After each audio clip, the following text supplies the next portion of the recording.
After 12 years of existence, the institution of the Ombudsman has grown. Our pillars of operation are grounded in core values such as respect, integrity, ethics, and honesty.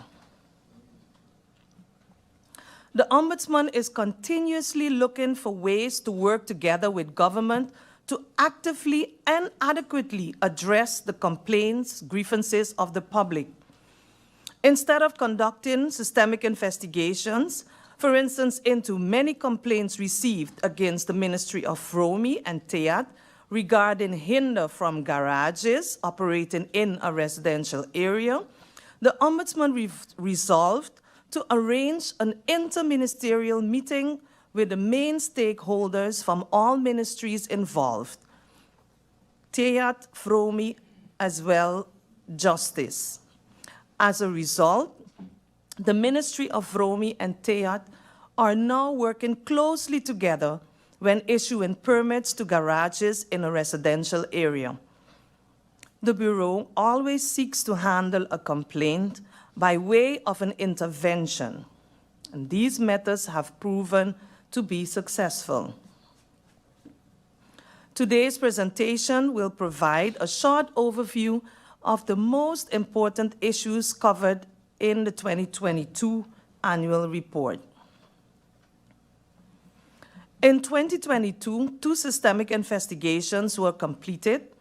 The systemic investigation regarding the tendering and awarding process of the solid waste collection 2021-2026, and the systemic investigation into the reallocation of parcels of leased land in Over the Bank.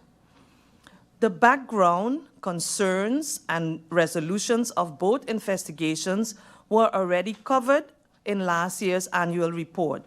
However, I would like to bring the following to your attention as it relates to actions to be taken by government and Parliament. In both systemic investigations, the government failed to provide the Ombudsman with pertinent information despite numerous requests to do so. The Ombudsman can only carry out its function with full cooperation from government. Article 19 of the National Ordinance Ombudsman confers an information right on the Ombudsman and imposes an information obligation on administrative bodies. However, there are no consequences to deter non-cooperation. As a result, the Ombudsman has started the process to amend the legislation to include coercive tools to assist in the information gathering process, specifically regarding the obligation to attend hearings and the requesting of documentation. Initial discussions were held with the President of Parliament in March 2022. The Ombudsman will continue said discussions in the coming year and looks forward to Parliament's support. With regards to the tendering and awarding process of the solid waste collection, the Ombudsman reiterates the recommendation provided to government to improve the legal framework for semi-public and public procurement by enacting legislation, including the required LBHAM, as well as establish standardized procurement guidelines, policies that require civil or social control mechanisms, for example, tender boards, to monitor the process of public contracting, as well as a script and dry book. This procedure ordinance is still not in place. The Ombudsman is asking Parliament's attention for this as it pertains to public procurement across the board. The Ombudsman still received complaints regarding other tendering processes, and therefore highlights the need for corrective measures to be taken in regards to the areas for improvement mentioned in the systemic investigation.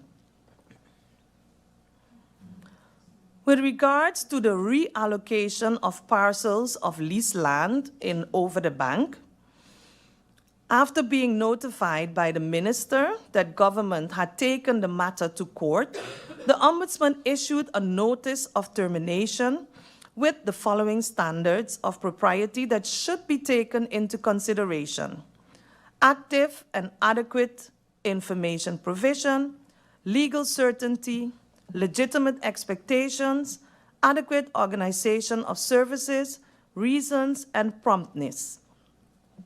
The Ombudsman has taken note of the court verdict dated the 22nd of August 2023, which is broadly in line with the summary of findings stated in the notice of termination. Although the scope of the systemic investigation was broader than that of the court, in that the Ombudsman was investigating the allocation of domain land in two instances, 2016 and 2021.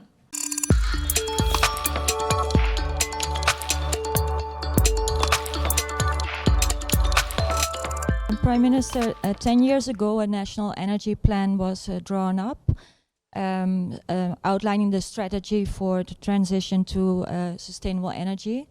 This was a requirement then to get EU funding.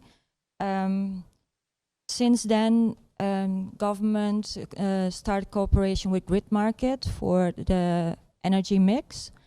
And yesterday there was an advertorial placed in the newspaper about the investment plan for GB. Could you explain how these different paths align and what the energy mix for St. Martin will be? Since 2014, we've had the last update or approved update to the energy policy plan was done, which form part of GEBE's concession moving forward. That plan is currently being updated. I did mention this, I believe, several times in various press briefings.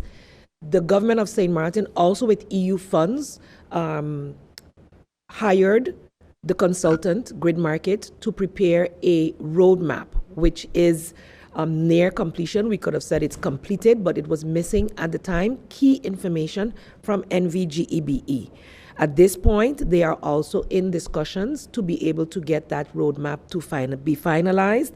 What is also being done at the moment, as you know, via the trust fund, there was a budget set aside to assist GEBE. Part of it was the ERP1 in terms of the underground and getting us fully underground with our cabling so that we have less shocks and can bounce back quicker. That is still ongoing. But also there was funds set aside for the development of GEBE's strategic and business plan. Previous government management didn't make use of it, but since the temporary manager that has been there since last year is there, they have taken up the discussion with the NRPB and the World Bank, and as such, technical assistance is being provided to them via the trust fund for this purpose. And it will align the upgrading of the policy, the roadmap, with their strategic plan. As you know, government sets the cadres, the direction, and GEBE has to implement. So in this regard, GEBE is, together with the trust fund, which is Government of St. Martin, approving these funds to address the most urgent issues for power generation, improvement of the transmission system as well, and the firm will deliver a demand forecasting study, a least cost power development plan, because it is not just to change over to sustainable energy, but to ensure that it remains just and affordable for the people of St. Martin, and to identify which would be the first renewable projects for GEBE. Now, in our first Grid Market presentation that we had, of course, the first phase was solar, but it did not, it did not exclude the possibility within the first phase to do more than one thing. So there's a multiple possibilities. GEBE, with the finalization of their plan, taking into consideration our roadmap, which they've already agreed to work with, will then be presenting that plan to government for approval and moving forward. And then we'll be able to state what the energy mix would be. St. Martin being in a location that has and waves and wind and solar can have a multi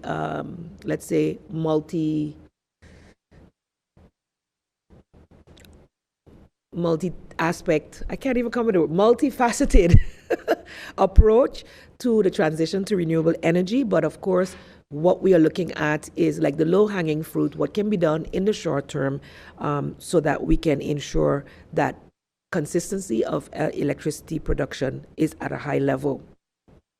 So the request for expression of interest for consulting firms has been cleared by the World Bank and will be published, or has been published yesterday, October 24th. These activities will run parallel with GB's effort to increase the accurate billing and improve the overall functions of the provision of electricity and water on St. Martin.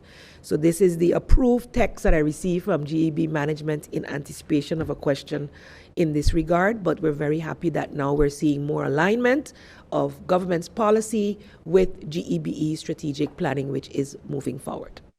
So soon, but very soon, we'll be able to hear what that mix will be.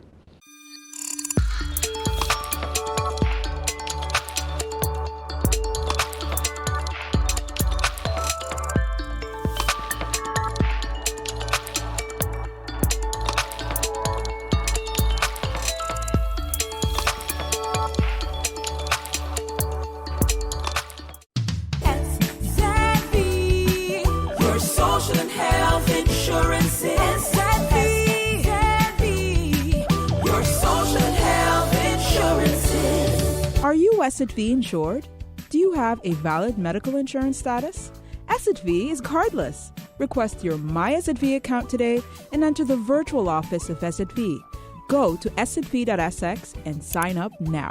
Asset V, yeah. Your social and health insurances.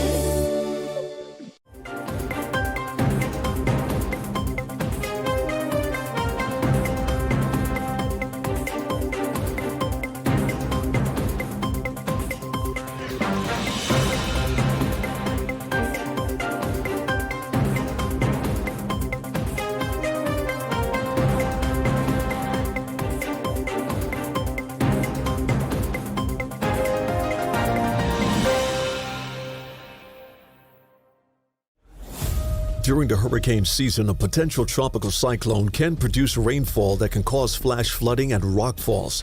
Stay away from flood-prone areas during heavy rainfall, such as Jump Up Casino on Emma Plain Road in Phillipsburg, ATLH Road Roundabout, L.B. Scott Road from Emilio Wilson Park until Cake House Supermarket, Zaker's Gut from Petro Plus gas station until the Seventh-day Adventist Church, Welcalaken Road K Hill from Welcalaken Road Roundabout until the One-Tete Loke Roundabout, Beacon Hill Road from Sunset Bar and Grill until the beginning of White Sands Road, and Rhine Road, also known as Mullet Bay Road, after Sonesto Maho Beach Hotel to the entrance of Cooper Coy from the intersection of the University Drive until the intersection of Rio Grande. For more information on how you can keep yourself and your family safe this hurricane season, visit stmartingolf.org/hurricane. This public service announcement is brought to you by the government of St. Martin.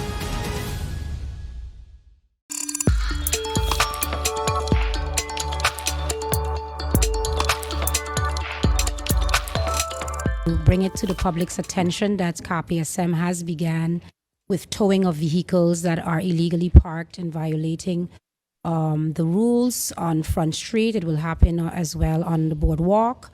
It's for quite some time now. We have been asking persons not to park illegally on Front Street and other areas within Phillipsburg, but that has not been adhered to. So I believe that the publication yesterday gave confirmation that this has begun. And it should be very consistent. So congratulations and thank you to KPSM for taking action. Minister, there are reports that students are using the library as a place to conduct sexual activities. These are reports coming from KPSM, and I do not know if you are aware of this, and what is government doing about this building that is supposed to be demolished quite a while now? And you're speaking of the old library, I would assume.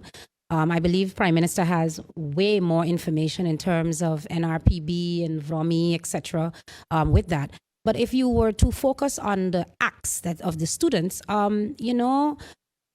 Bibi, to be quite honest with you, I think that especially if these children are caught, their parents are contacted, this is a conversation parents have to have with their children. This is not something that is levied on government to have to take care of.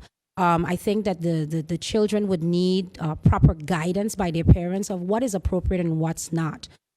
So in the event that these children are known, and KPSM, for example, I'm sure they've taken the steps to contact their parents. We hear about these types of behaviors taking places on buses, etc., in schools, etc. So we kind of, everything doesn't have to be thrown on government. We have layers of responsibility, and I think we have to direct these calls for proper parenting and proper guidance to be administered on the right levels.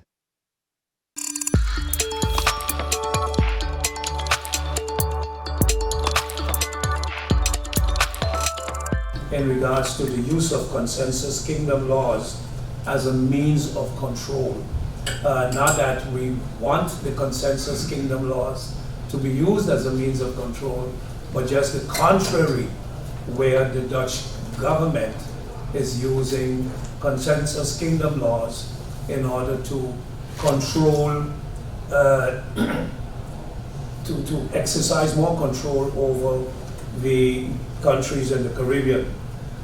We also had a visit with our Minister of Public Health, Social Development and Labor, Minister Umar Otley, who had sort of an exercise in an extended vragenuurtje, a question hour. He made a presentation about the Hospital Alliance and Public Health Exchange between the 6 islands of the Caribbean and the Netherlands, and he handled it well with a question and answer session. And after lunch this afternoon, we focused on the reorganization of our tax systems as it is based on the country packages, and we closed off with possible pathways to be followed for achieving poverty alleviation. Nós queremos, em nome do Parlamento de Aruba, agradecer a delegação de São Martin para o successful tripartite aqui na São Martin, onde tem um debate, onde cada país arriba ponto de como tem mais atenção, e seguramente de nos best practices no reino, nós assim de nada. Punto na Global Impact é herrichten de belastingstelsel, de que Aruba como co-host lo hace uma apresentação, onde conosco do anan que será sido, so tá muito interessante passar com Aruba a percorrer para o sistema da sina resiliente, que nos pode sair depois da pandemia sina forte que e podemos compartilhar best practices com outro romano no reino. E seguramente para nós aquele tópico é skill regeling, que é que nós pode chegar a outro terminar isso aqui, e nós está cerca e a espera que muito pronto nós por anunciar isso aqui e que tem a trajetória completa para terminar isso aqui. Pois nogmaals, dia mais nós agradecemos a eleição de São Martin para o sucesso do IPCO, tripartite e nós estava outro back na Aruba, a bisa acaba semana roupa largo, começando de 18 com a Virlanda overlap do Suriname, 19 é tripartite e de 20 para 23 é IPCO e NANA, onde conosco para outro e seguro nós debater e sempre a bem-estar dos cidadãos. Primeiramente, nami agradecer São Martin por receber-nos e nos hosting mais algumas de ali inteira tripartite aqui. Nós estamos contentes com os portados na São Martin, mas dando para passar hosting. Então, nosso backback é tripartite aqui, tripartite frutífero. Nós assim, houve que tem problema na comum, que está sentado em tudo e 3 islas aqui, não? E caminha nos por donar como nós experienciando do qual está passando a pessoa e como não está mirando maneira não país está experienciando do qual nós está passando a pessoa. Vice-versa, de não também, nada se nós com um problema então, nós sabemos aqui que nós assim, eu belaste e coral, nós sabemos papel hobby, riba e pobreza com nossa visa, o ETA, uma progressa alarmante na pessoa, como nós temos o país mais pobre do reino, e nós mostra o como é nossa sociedade nos dá, nós a papel e atender essa aqui de uma reunião no parlamento, como o ministro bem e apresentar o seu plano e nós apoiar para nos apresentar o plano para assim começar a mitigar a parte de armada que está em nosso país. Assim estamos um pouco mais tópico, maneira já ainda vai nos ir vigilando a visa foral, a regra, artigo 12, a área seca, nós temos que discutir sobre qual coisa que tem, nós temos que discutir muito para nós sair e apresentar essa que ainda nós temos uma lei que vai brinda-nos possibilidade em ordem qualquer case of skill nós possamos fazer.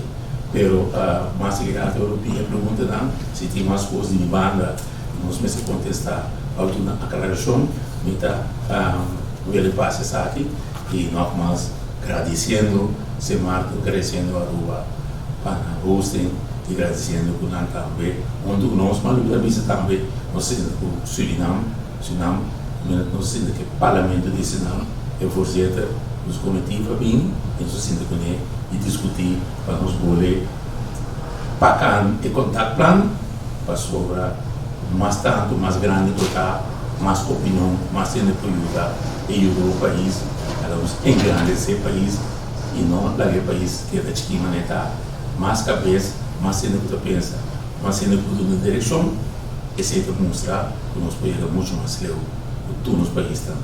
Centered very much around the developments on Aruba. So Aruba would be able to share their experiences probably with you.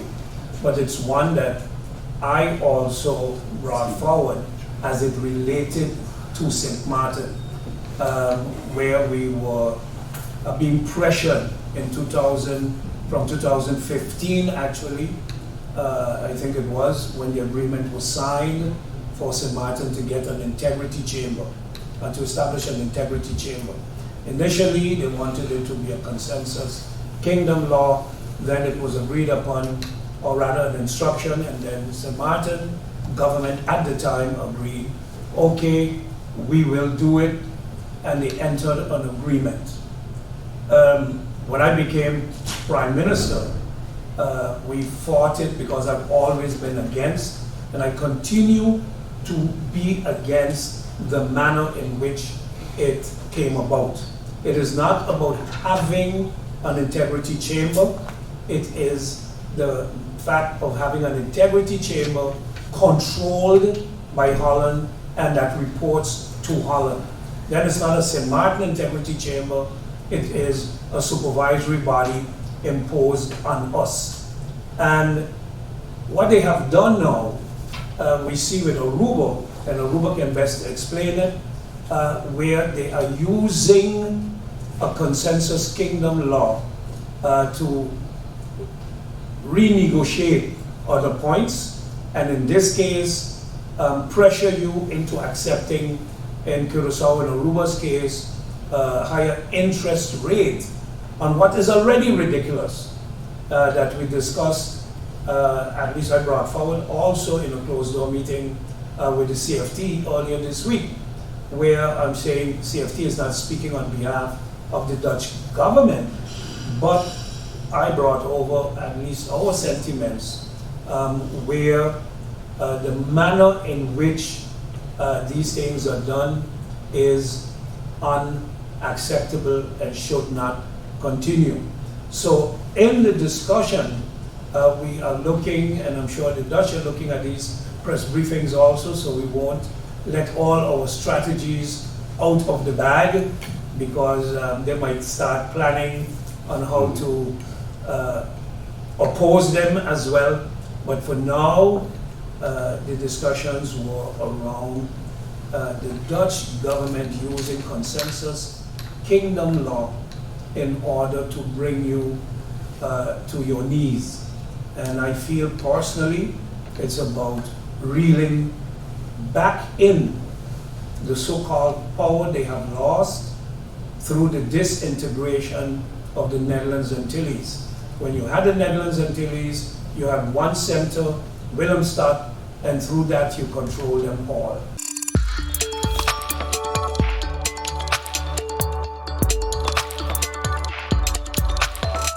Made some erroneous statements being made and attacks on actual civil servants working in the department, I would like to inform the following. It is standard procedure that third parties, specifically lawyers, can request a registration form from the Civil Registry Department as it relates to a court case in order to be able to issue a summons.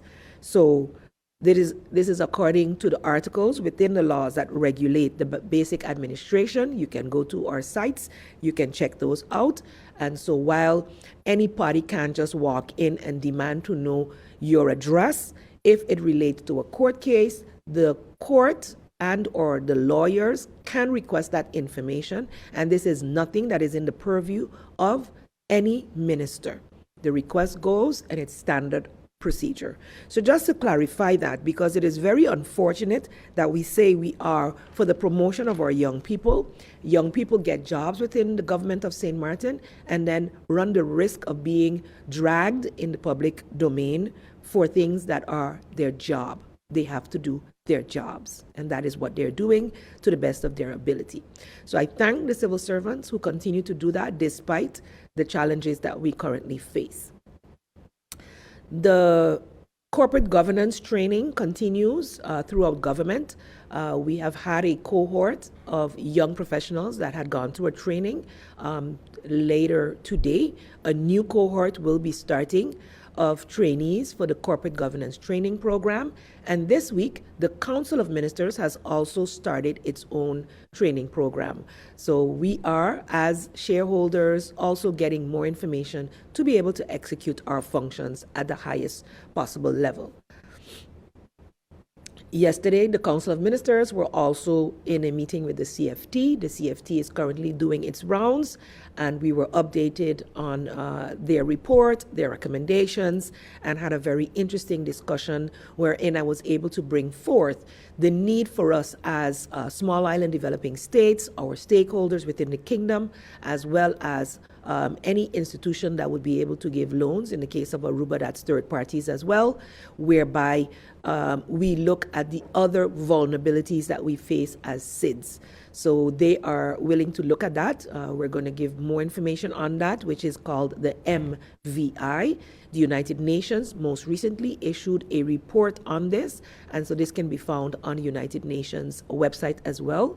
MVIs are multi-dimensional vulnerability index, and it is used in addition to the usual GDPs or other indexes to determine a country, how much debt it can go in, etc. So they look at more vulnerabilities than just what your GDP is. And for us as small island developing states, it's important because it truly speaks to how much debt should there be, and it would then give even more arguments in the positive for St. Martin and other small island states, for instance, for loans that we have had to most recently update regarding COVID.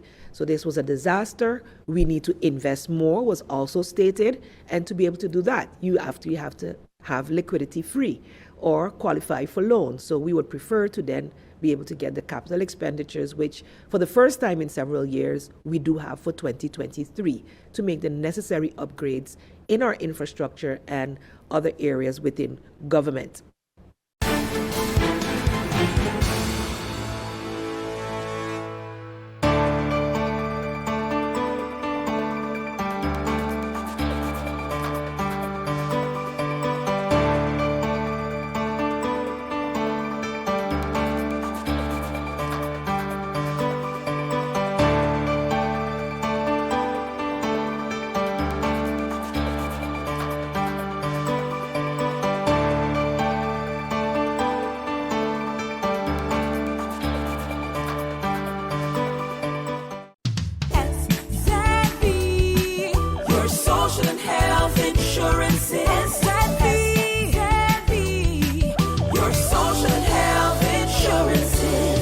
Are you SXM insured? Do you have a valid medical insurance status? Asset V is cardless. Request your My Asset V account today and enter the virtual office of Asset V.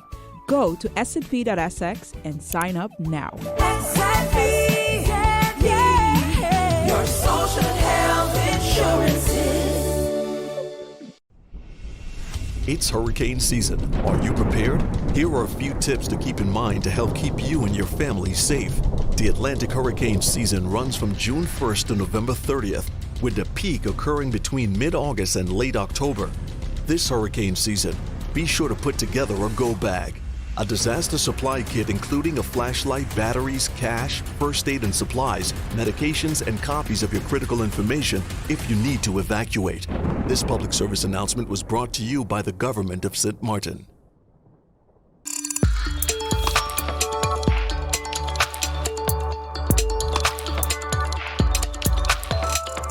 St. Martin signed on to the Sustainable Development Goals of 2030, and the number 1 and number 2 goals were hunger relief as number 2 and eradication of poverty as number 1. When I went to the discussion of the poverty eradication last week, Tuesday, organized by the University of St. Martin, where the statistical department, the stats of St. Martin was there, the Labor Ministry VSR was there, the Ombudsman of St. Martin was there, and the Anti-Poverty Platform representative was there. One thing became very clear very fast. When we talk about the SDG goal, number 1, the poverty eradication stands based on the global standard. They want to eradicate the poverty with 50% for everybody who's earning $2.15 per day. So that group has to be brought up. Please notice, in St. Martin, nobody earns $2.15 per day for work. We have people that don't have no income, and in the census that was 5.12%. So if that's the eradication we're going to do, then let's be very clear about it. Because we have a minimum wage of 1,750 guilders per month. That is a far, far cry from $2.15 a day.